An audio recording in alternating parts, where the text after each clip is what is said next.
Welcome to శిక్షణ.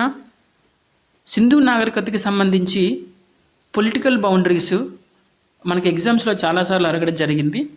So ఈరోజు మనం ఒక చిన్న ట్రిక్ ద్వారా ఈ సింధు నాగరికతకి సంబంధించి ఈ యొక్క బౌండరీస్ని ఎలా గుర్తుపెట్టుకోవాలో మనం తెలుసుకుందాం.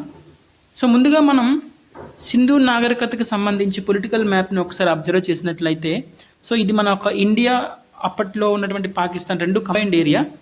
సో అలాగే మీకు రైట్ సైడ్ చూపిస్తున్నది మనకి పాకిస్తాన్కి సంబంధించినటువంటి ఏరియా, అంటే ఇది మనకి పశ్చిమాన ఉన్నటువంటి ఏరియా.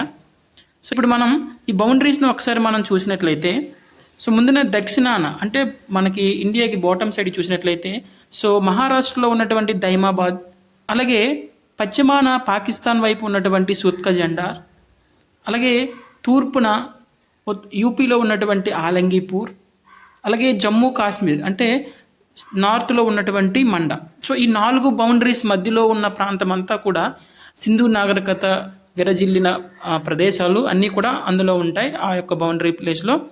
సో ఇక ఈ 4ని మనం గుర్తుపెట్టుకోవడానికి ఒక వర్డ్, సింపుల్ వర్డ్ ఏంటంటే డ్యామ్స్. సో డ్యామ్ అంటే మన అందరికీ తెలుసు.